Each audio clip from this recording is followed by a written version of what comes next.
Imagine you are trying to get into this incredibly exclusive, highly specialized club. Oh, yeah. Like the kind with a very strict guest Right. list. Exactly. And you've spent years getting ready for tonight. You are wearing the absolute best dancing shoes, which, in this case is your meticulously gathered data. Right. And you are ready to show off your moves. But you walk up, and the bouncer takes one look at you, shakes their head, and points to the street. Brutal. Yeah, it turns out you were standing in front of the wrong door the entire time. No one even got to see you dance. Which is just the worst feeling. It is. And that heartbreaking scenario is exactly what our mission is about today. We're doing a deep dive into a synthesized master checklist. It's this highly specific source document detailing the 10 critical hurdles for publishing a paper in a scientific journal. And what makes this particular document so fascinating is that it was actually custom tailored for a researcher trying to publish a specific study about, of all things, Jordanian telecommunication companies. Right. Very specific. Extremely. But we are going to decode this intensely rigorous gauntlet of academic peer review to extract these high-level communication strategies that really apply to anyone trying to get a complex idea taken seriously. Which is why this matters so immensely for you, the listener. Because even if you have zero interest in becoming an academic or, writing about telecommunications in Jordan. Yeah, which is probably most people. Right. Understanding how the world's most rigorous thinkers structure their arguments, how they bulletproof their data, and how they handle brutal criticism, that is an absolute masterclass in persuasion. It really is a blueprint for critical thinking. Whether you're, pitching a startup, writing a project proposal, or honestly just trying to win a debate at the dinner table. Okay, so let's start right at the door of that exclusive club with what the academic world calls desk rejection. Ah, yes. The dreaded desk rejection. This is the bouncer throwing you out before the actual scientists even read your work. According to our source, one of the biggest pitfalls right out of the gate is a mismatch in the audience. Right, you have to identify target journals and read their aims and scope very carefully. Yeah, and to take that a step further, it is incredibly common to see researchers submit technically flawless work to the absolute wrong audience. Like they're at the wrong club. Exactly. The source is a perfect example of this. Imagine a researcher submitting a purely technical, highly complex algorithm to a management journal. Oh, I see where this is going. Right. The algorithm itself might be revolutionary. It might work perfectly. But the audience reading a management journal, they aren't looking to learn about algorithmic code. No, they want to know how it affects their business. Exactly. They want to know how that code impacts business operations or supply chains or employee retention. Right. You have to read the room. If you don't tailor your language and your citations to match their typical readership, the editor just rejects it immediately. Instant rejection. It's like bringing a brilliant heavy metal guitar solo to a jazz club. You're talented, but you're in the wrong place. That's exactly it. But, there is a second reason papers get thrown out on day one, and it actually has nothing to do with the topic. Wait, really? What is it? It is a total failure to follow formatting guidelines. Oh, wow. Yeah, we are talking about strict adherence to citation styles, exact word counts, the specific structure of the abstract, and even, how section headings are capitalized. You're kidding. Nope. Many journals use a literal checklist. And if you miss these technical requirements, you get a formatting rejection without a single peer reviewer ever looking at your science.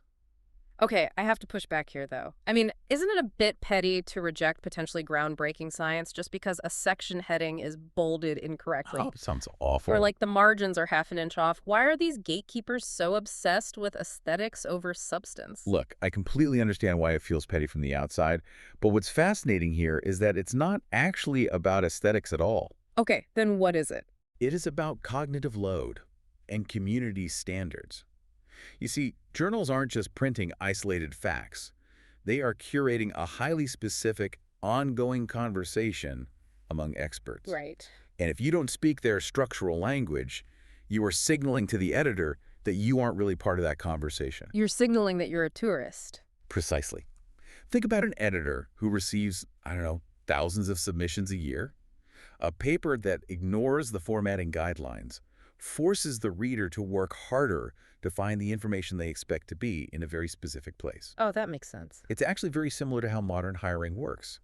If you submit a resume to a corporate job and you use a weird, heavily stylized format. Oh, the bots can't read it. Exactly. The automated applicant tracking system bots just toss it out. Uh-huh. In academia, if you can't be bothered to format your citations correctly, the editor is going to wonder what else you were careless about. Like, did you also cut corners in your lab work? Exactly. Wow, okay. So the formatting is almost a proxy for your overall rigor. Yes, very much so. That makes a lot of sense. So let's say you've got your margins right, your citations are perfect, and you are definitely at the right club. You get past the formatting bouncer. You're in. You are on the dance floor. Now your paper has to actually tell a meaningful story. I'm guessing if I just hand an editor a perfectly formatted spreadsheet, they are still going to ask, so what? Who cares? Oh, 100%. And now you're hitting on the theoretical skeleton of the paper. You absolutely have to establish a clear research gap. Okay. You must explicitly state your contribution to the field right in the introduction. And the source gets very specific about this, referencing that paper on Jordanian telecommunication companies. Right, our case study. It explicitly warns the researcher, do not simply replicate an existing study in a new context without explaining why that context matters. Meaning you can't just say, well, they ran the survey on telecom companies in America, so I'm just going to run the exact same survey in Jordan. Exactly. The editors are looking for a strong problem statement. Why does the Jordanian context challenge or extend the existing theory? Like, what makes it unique? Right. Maybe the regulatory environment in Jordan is entirely unique. Or maybe the cultural approach to mobile technology shifts how the business operates. You have to explain what entirely new knowledge this adds to the world. That makes sense. And that leads directly into building a theoretical foundation.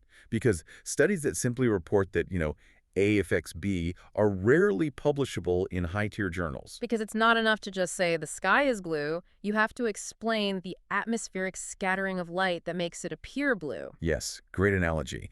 You must explain why relationships exist using established frameworks.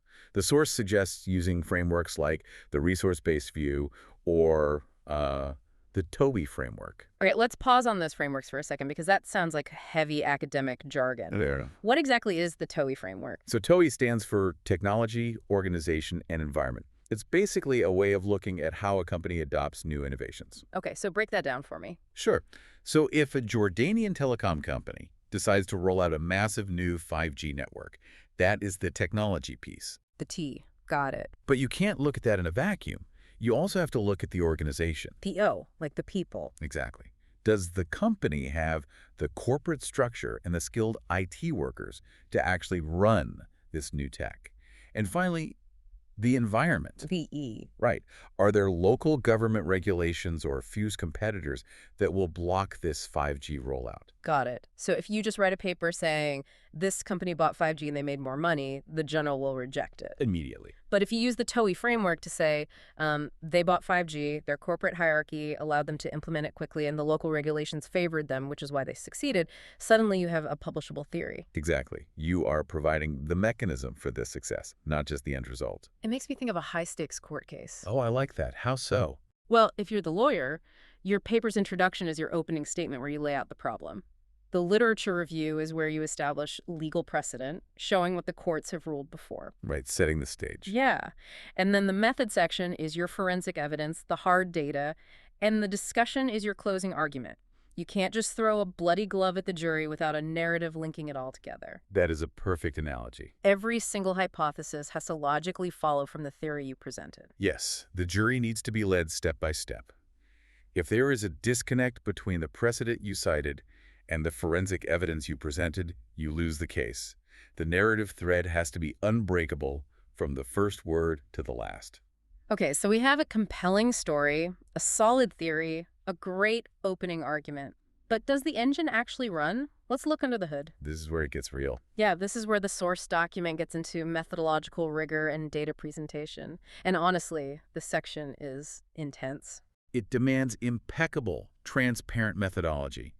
It's asking for, a sample size justification, maybe a power analysis, or specific rules of thumb like a 10-to-1 ratio for structural equation modeling. Right, and structural equation modeling, or SEP, Right. it's just a statistical technique used to map out highly complex webs of relationships.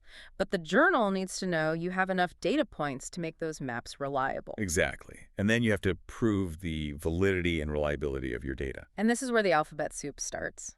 The source lists requirements like Cronbach's alpha, average variance extracted, discriminant validity using a HTMT ratio, Oh yeah, a lot. and testing assumptions for normality and multicollinearity.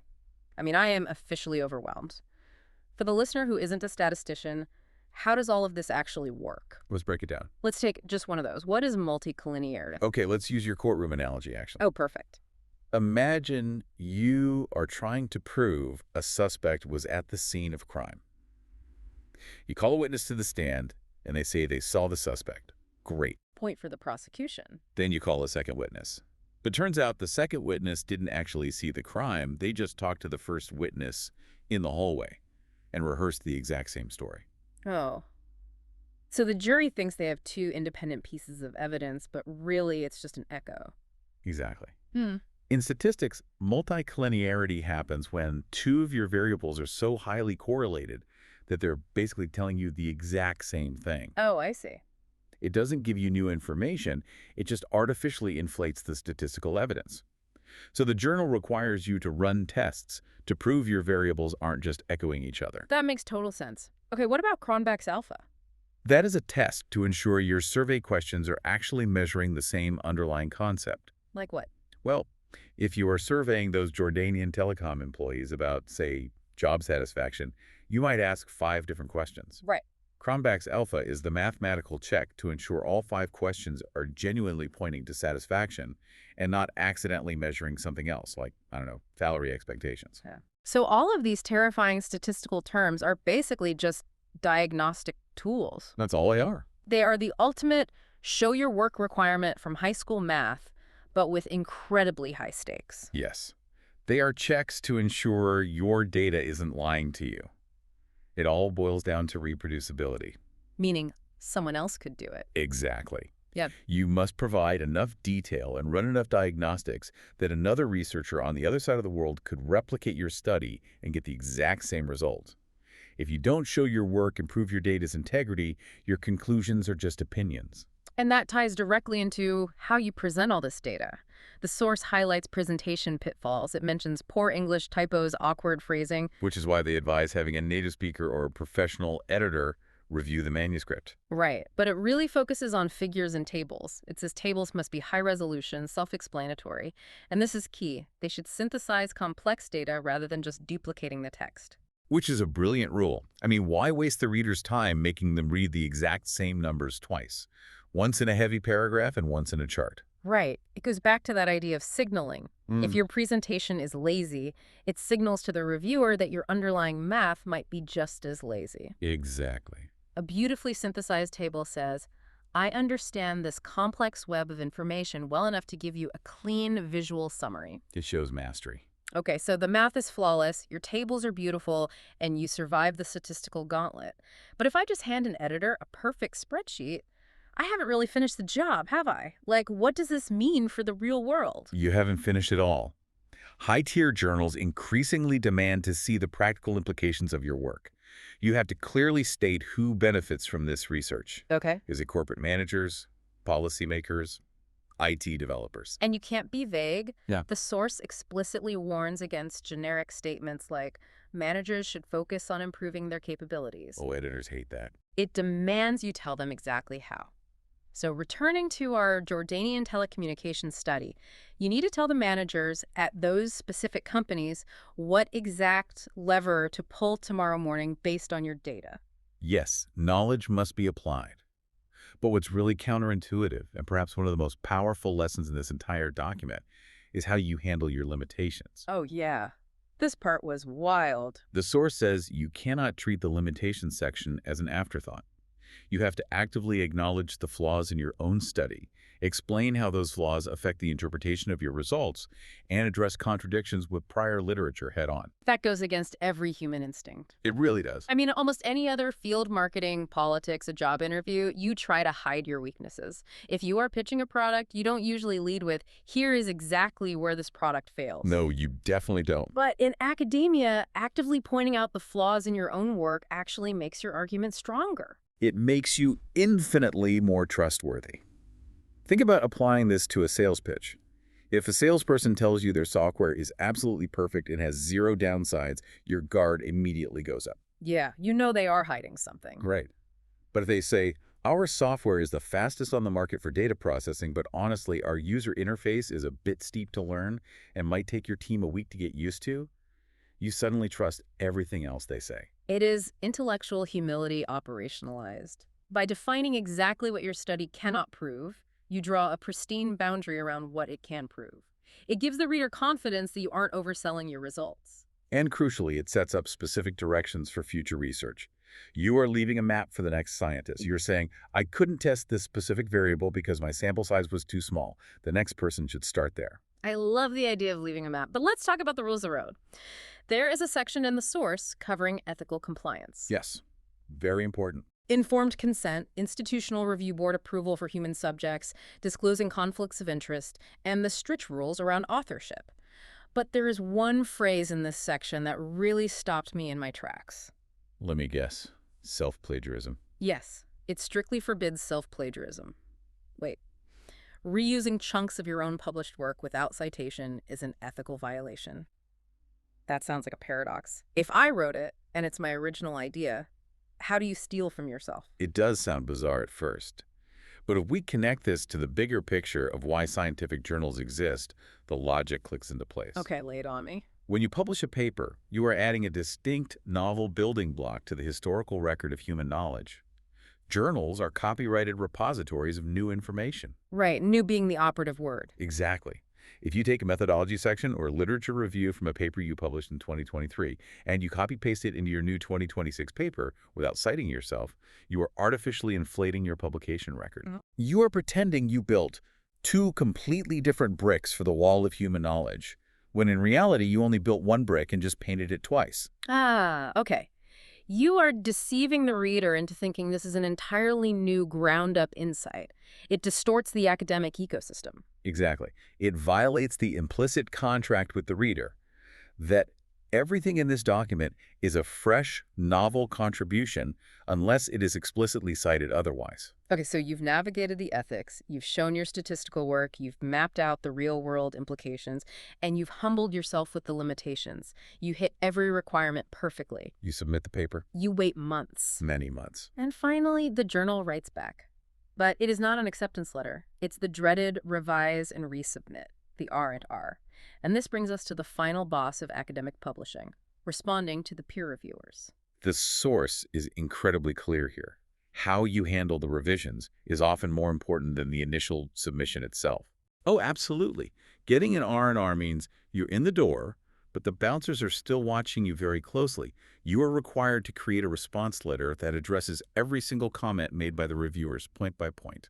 It feels like the ultimate customer service test. I mean, the reviewer is the angry, highly educated customer who has just ripped your hard work to shreds. That's exactly what it feels like. And your job is to smile, politely point them to line 42 on page 7, and use airtight data to prove them wrong without hurting their feelings. It is a meticulous, high-stakes diplomacy mission.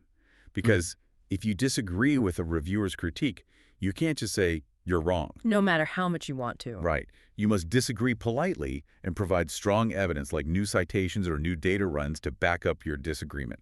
And for every change you do make, you have to provide exact page and line numbers. You have to make it as easy as possible for the editor to see that you took their critique seriously. And the source ends by reiterating that if the researcher working on that specific Jordanian telecommunication company's paper locks down all of these principles, they will significantly increase their chances of progressing past the desk review stage and surviving peer review. Because they won't just be showing off good data, they will have demonstrated a profound respect for the scientific process itself. It really is a massive gauntlet. We started outside the club, making sure we were at the right venue and communicating in the right structural format so the ATS bots or the human editors didn't throw us out. Right. We built a theoretical skeleton using frameworks like TOE so the data actually meant something. We opened up the engine and used diagnostics like Cronbach's alpha and multicollinearity checks to prove our math with total transparency. We mapped out the real-world implications for telecom managers, humbly admitted our limitations, and finally, we survived the grueling line-by-line combat of the revise and resubmit process. It is an agonizing level of scrutiny. Oh. But this raises an important question and something I think is worth dwelling on long after this deep dive ends. What's that? Considering the immense painstaking checks, the methodological rigor, and the brutal peer review required to publish just one single scientific paper. What does that say about how we consume scientific headlines in our daily news feeds? Oh, wow. That is a fantastic point. Because those quick news bites that pop up on our phones, they're usually stripped of all their carefully written limitations, their methodological nuances, and their theoretical frameworks within hours of publication. They really are. They just give you the headline, like, coffee cures this disease, or this technology ruins that industry. Exactly.